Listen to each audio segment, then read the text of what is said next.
think I'd be 9-year-old, I think. And I would say, don't worry.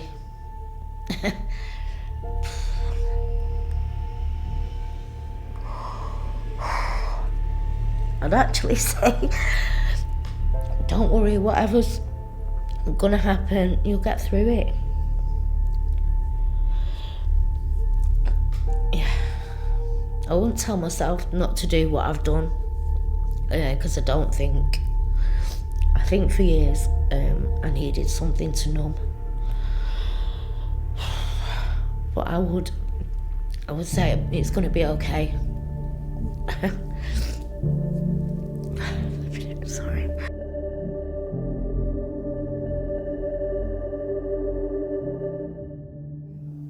I'm Alice, and I grew up in Stockport with my family. My biological dad left when I was very young, so I didn't really know him growing up. But I had my stepdad Mike, and Mike and my mum gave me like a brilliant childhood.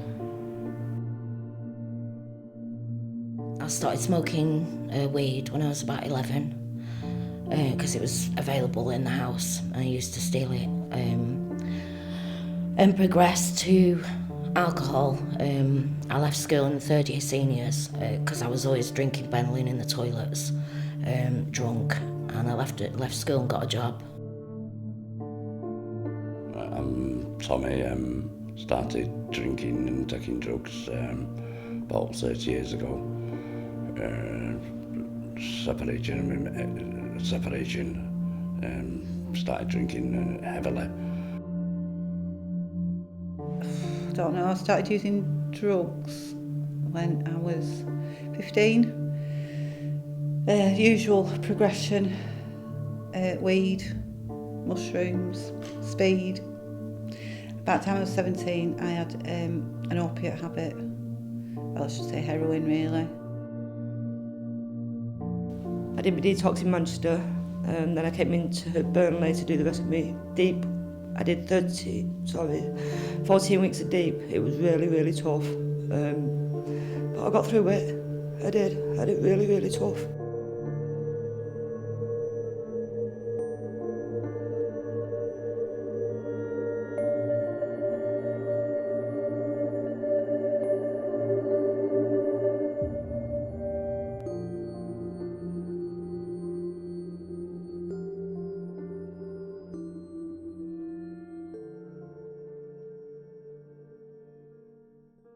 Other people didn't drink like me,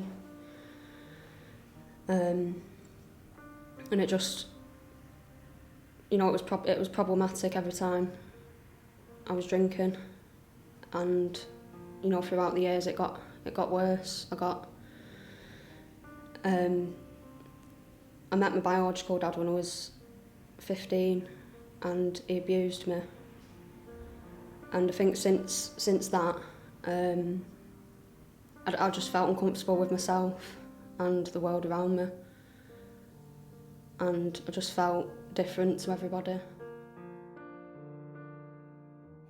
I was abused when I was a child, and that stopped me from being able to say no to anything. I really found it hard to say no to anything, which led me to get involved with other things, and then it just wasn't. I think it's because my childhood's got a biggest part of it as well.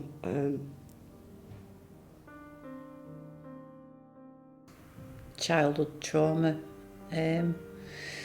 more not sexual abuse, more emotional abuse. I was put in a children's home at such a young age, so of course that did me head in as well. So yeah, it proper damaged me. Yeah, childhood trauma, around abuse. Relationships have really not gone well. I progressed to harder drugs. Didn't bring up my children. They ended up with my mum. and I've done some horrible things to get drugs, heroin, crack, alcohol. And yeah, Kids have suffered a lot, like me. We've all suffered. You know, we'll get there eventually. My confidence, my self-esteem was just smashed to bits. I just didn't care about anything, anyone. Didn't even care about myself. This time last year, I was like, just not leaving bedroom, not getting dressed, just not seeing anyone, not leaving the house. I was in a right mess, just crying for days and days on end and not knowing how to get out, really.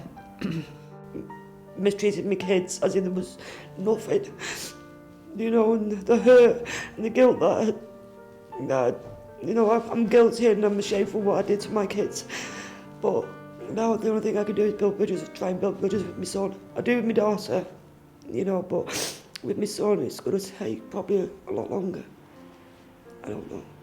Very apologetic for what I've put him through, because like, I'm really lucky he never got took off me, put into care or anything.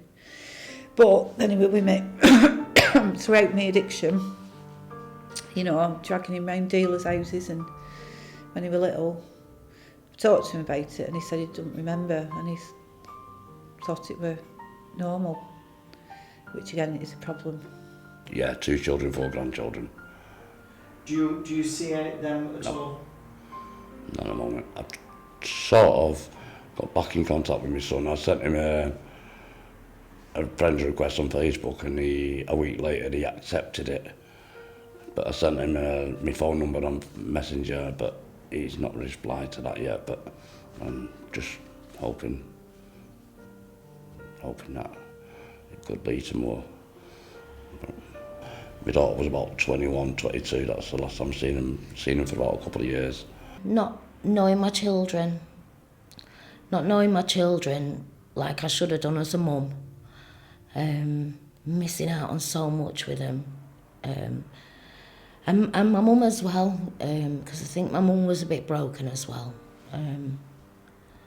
and from things that happened as a kid with me, it sort of wrecked me and my mum, to be honest, and our relationship. It damaged it, and then me progressing to harder and harder drugs, and not being there for my children like a mum should.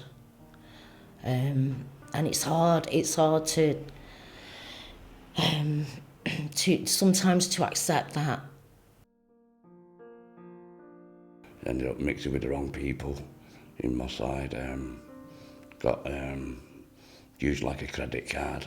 I ended up getting held against my will for 6 months. Battered every day near enough for 6 months. Nobody knew where I was. It damaged 7 of my ribs. 3 were broken, 4 were fractured. I had to basically flee domestic violence and go into refuge in Burnley,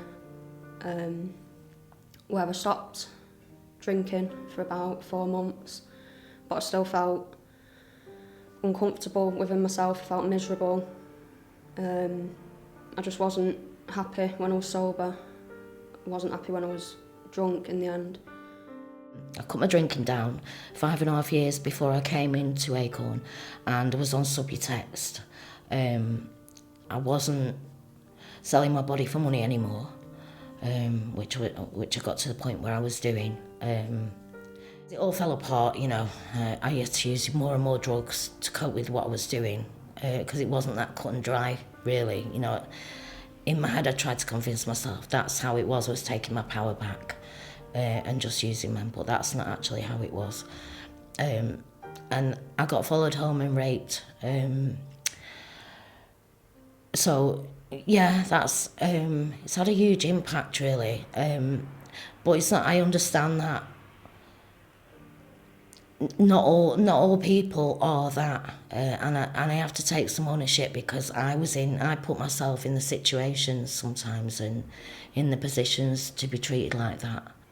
It was a nightmare, and just dream about it all the time. It's still in my head, even though it's such a long time ago. But I've not got that life today. And I don't sleep with weapons anymore, even though I sleep with the light on still. I don't sleep with weapons anymore. I've done that since I was a kid. Me and my mum always had to do that, so you know, sometimes with some things it's baby steps, but I'm in so much of a better place than I was in, and I'm getting to like who I am today. I think it was very confusing for my family. Couldn't understand why I couldn't just put the drink down, but every time I did I just felt so lost without it. You just don't care. You just don't care. Yeah, it's not that you're happy to be in them situations, and I was far from content. Just that I probably didn't think I deserved anything else. In the end, I was really poorly. I'd been in hospital time after time with drinking, and I met Sam from Inspire, who then, he really helped me, get a pathway to detox and rehab. But yeah, I was in detox, and I remember looking in the mirror when I was coming round, and my lips were blue, and I just looked just not like myself. I didn't recognise myself. I knew that I had to do something different by going into treatment, and I was willing to do anything. At that stage, I was just so desperate because I didn't want to drink in the end. Even when I was drinking, I just didn't want to. I was desperate to just stop feeling like I was feeling. I had a social worker coming to see me, and he kind of like push me into going into rehab, because I didn't want to come into rehab at first because I didn't think it was for me. And he kind of like pushed me in the way. Come on, I'll give you a lift up there, show you the place around. The staff there were great. I went through ramp at SafeNet, and I think the continuous support that I had, from the staff at SafeNet, Michelle in particular, she, before I went into detox, she really helped me at home, like get all my stuff together, and she was just always there at the end of the phone. For him, Damage, he's done me proud. He's really doing me proud and family proud and everything, Really glad that happened, because I just wouldn't have been here today, I wouldn't have been alive to tell the story, what I mean. I went to CGL in Manchester. I don't know if you know it, Carnarvon Street. And I was seeing, there was a bloke there called Lee Pringle. He's the one who got Gail in. And obviously I told her, listen, I've had enough. I said, I'm destroying my life. I said, I've destroyed my kids' life. I said, no one will help. I have sleepwalked through life, and now I'm 56, and you start getting so you can see the end of your life, and I think what have I done? I suppose I've just been on my journey. That's what I've done. You do horrible things when you're in addiction. You just do horrible things that isn't you as a person, it's just what you do, and with you don't think about the consequences. But the consequences are that I didn't have my children. I'm trying to start to get to know my family, myself, at 50-year-old, when, the natural order of things would be that you're a mum and a nana, which I am, and a daughter. Sadly lost my mum whilst I was still drinking.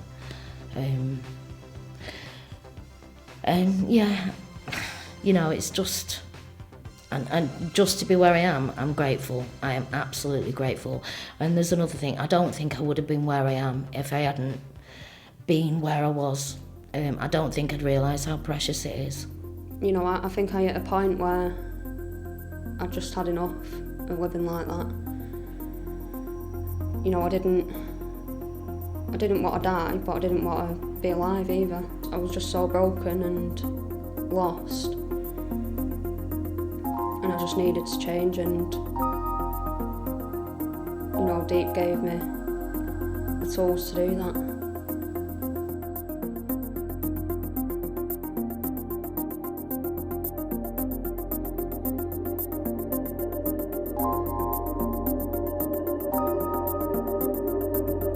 took me a long time to actually own that I was in recovery.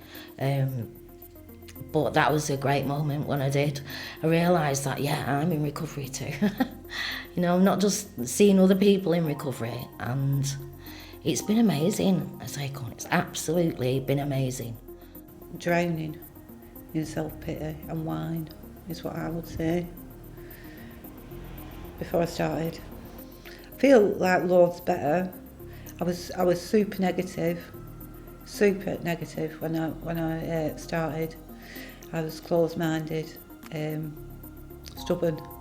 Whoever's written what we do in Deep and now Core, they know what they're doing. Explain in detail how it was and what I went through, and it's getting a hold of my life on paper. But the biggest thing I got the most out of was the last graduation. That was when the biggest change happened inside me. When I was at the graduation, watching the viewing of it, it was a change from being like a false person into a real person, and realising that this is the recovery part of it. The letters to my children and my mum, because obviously it's painful. You know, you've got to look at what you've caused by being absent. I cried every fucking day in group, every day. Not every day, but most of the time I would be crying. Yeah, there's no tears left now, I'm all dried up. Obviously, when you've used to suppress emotions and try and keep everything as numb as you can, it gets quite raw. But I think I've heard people say it, and I say it as well now. It is the best thing I've ever done for myself. It really opens up the problems and gets to the root of the problems, and it gets out of you. It's tough, it really is. It's really hard work, but you know, it makes you feel better because you're spilling out your past and that, you know, and once it's been done, you know, it gets easier and easier every day. I think, you know, having a chance to get everything out there that was all built up inside, just in a safe environment, and make you sort of like see things in a different way. Painful, but it's something I really wanted to do. Yeah, I'm so glad I did it. And I think before I went into doing the Deep programme, I had like a wrong conception of it.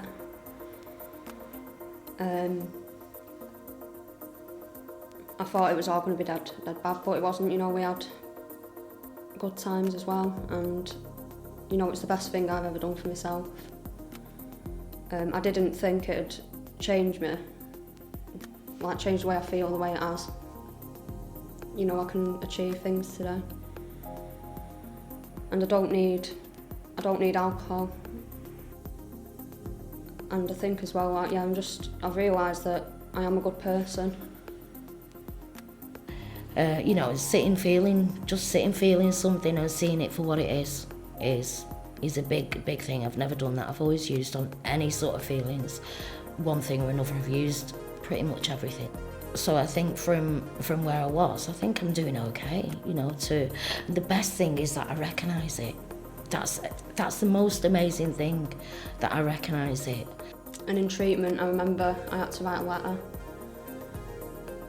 And I remember writing it, and I sat there and I thought, why have I been beating myself up about this for so many years?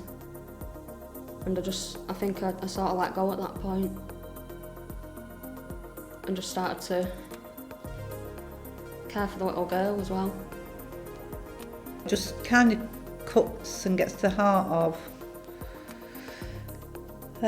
whatever your issues are. You know, the anger that I'd been carrying around with me, I just didn't need to be doing it anymore. You know, when I realised that I'm not a bad person. Just my confidence and my self-esteem. You know, before I went into Deep, I couldn't even look up. You know, I'm spending time with my daughter. I still don't see my other daughter yet, but she said I can see her kids, which is amazing. My son, hopefully, you know, you always have to hope that your relationship will be repaired to, you know, to some point. But as long as I know they're okay and they know that I'm doing, you know, they know that I'm clean and sober, I just wait for them. But obviously I regret it's your kids. I'll regret that for the rest of my life probably, but I have to sort of have faith and hope that eventually, you know, I'll get a chance to start again with them and try and make things right, try and repair it. But it's got to be when they're ready. It can't be around what I want. Everything's changed, and I can't really explain how it works with the programme, but it just did. Like, it wasn't like a light switch moment where a light just came on. I think it was just gradually. You know, with learning to trust people and making good connections and just staying out of a relationship and, you know, focusing completely on myself and continuing to do that. You know, my confidence is slowly growing, and, you know, I can do things that I thought I would never be able to do. I've put a college course in place because I want to work at ACORN, or I want to be a counsellor. I don't want to waste any more time, and I want to give something back. My family, I'm grateful for, you know, for being there throughout everything. I'm grateful for, like, the people that I've met.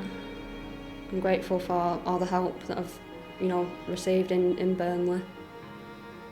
And I'm just grateful that I've had this chance, you know, to change my life. Being able to talk with my daughter, you know, really honestly. There's so many things that are amazing that, you know, just a smile on Liam's face when I walk into Bank Parade. Everything I've been through in these recovery program, it was really intense, but I knew full well there's going to be a different person at the end of it. I think the most, like, relevant one is that that I was smiling, because I never smiled. I was always just, like, miserable, and to hear that I was smiling, like, without even recognising, was, like, a big thing for me.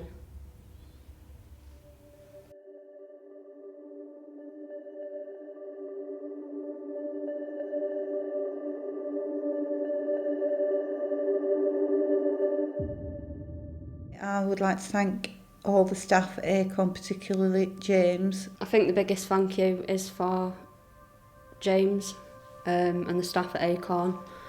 I would like to thank my peers.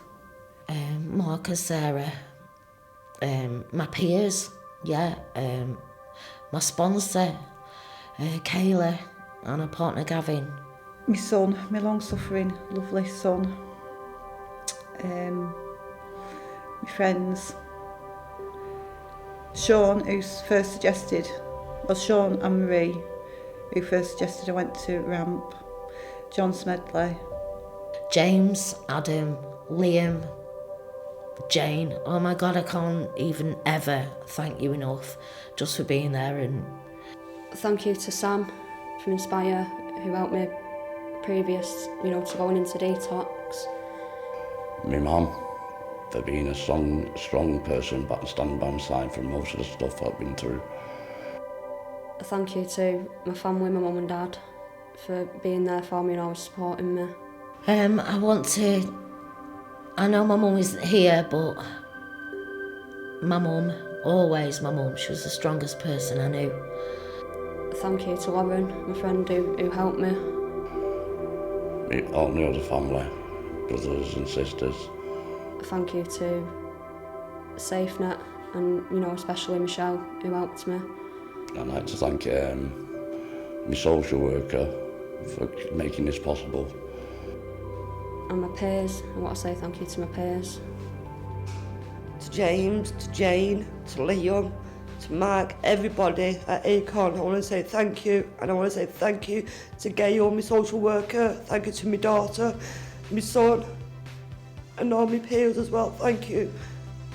My son Dan, my daughter Sadie, Katie, my grandchildren, Katie, Brooklyn, Khaleesi, Ella, my daughter as well, and a partner, Danny, who've been great with me, my granddaughter, Charlotte. James, Sarah, Jane, Liam. Yeah, and even Janet, who makes us cakes on a Wednesday. Yeah, there's loads of people. So if I've missed anyone, I'm sorry, but I'll text you. Well, thanks for helping me. Thought that never changes remains a stupid lie. It's never been quite the same. No hearing or breathing, no movement, no colour, just silence.